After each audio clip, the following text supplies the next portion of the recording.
time frame are we talking about? I'm talking about 57, 58. Okay.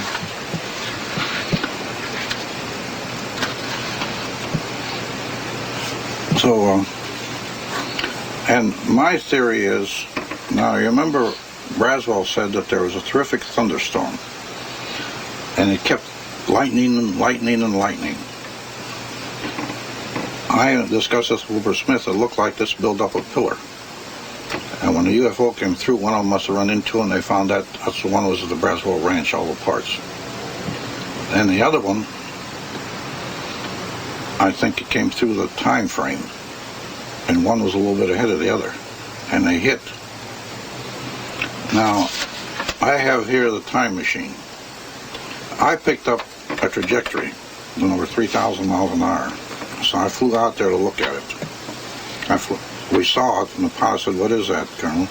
I told him, "I think it's a booster." It wasn't. I knew what the booster looked like from the air, because I had my own little airplane. I had one of these little grasshoppers, which is personally I used. So I told Bliss, "Send me up a command car." Remember the old command cars, the high ones? Send me a command car, because my damn sedan, it can't go through the desert. It's no damn good. I had a regular Ford sedan with a white star on. So they sent me a command car, and I went out there. And I had, of course, I had the coordinates and all, and it was right past the Trinity site. And this is the path I took, and I went across the desert. And when I got there, now, gentlemen, this is what I told the Germans when I called them, "Welcome aboard, Brother Kooks." And I'll finish that story. Now, you can accept this, or like Einstein says, it's recollections and concepts and things. Now, I got there.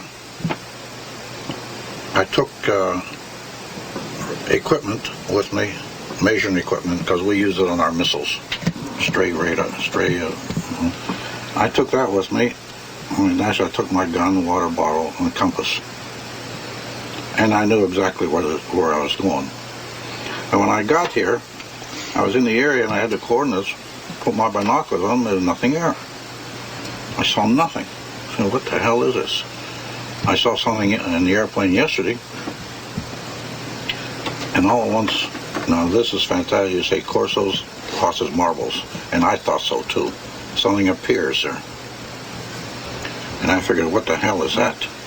And you said, you actually watched it appear? Yes, I was looking through my binoculars. Okay. And I figured, what the hell is that? Maybe I better get out of here.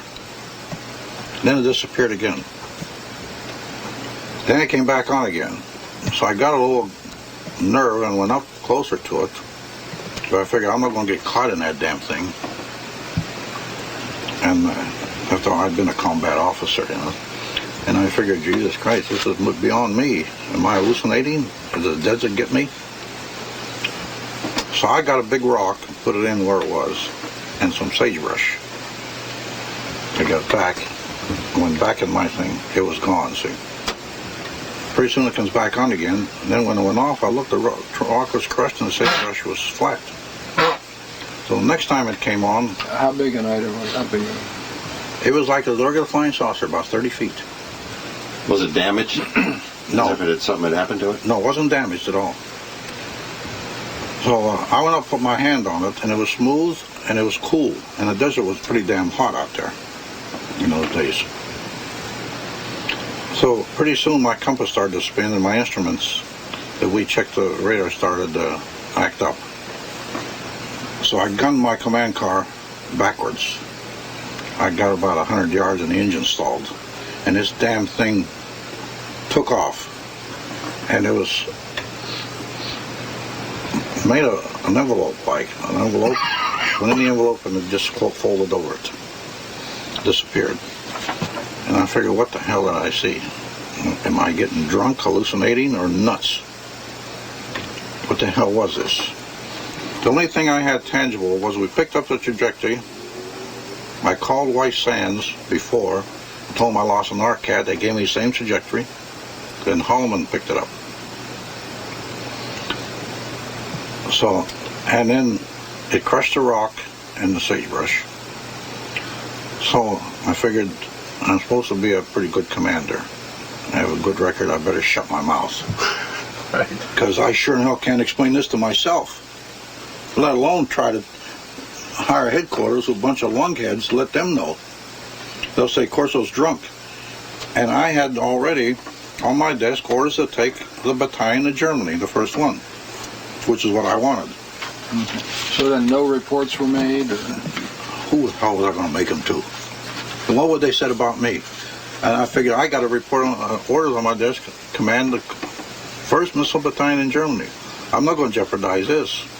Anyway, maybe I was hallucinating.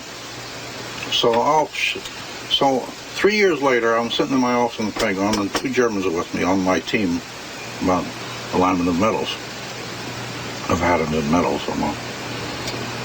So I told them, gentlemen, I'm going to tell you a little tale now.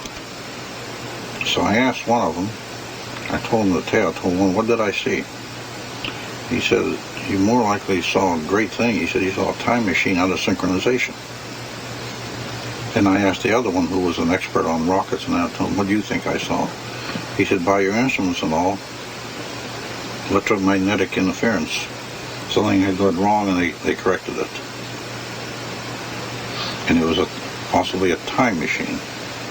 I told them, well, gentlemen, I told them, do you think I'm crazy? And they both of them said, no. They said, how can we thank you for sharing this experience with us?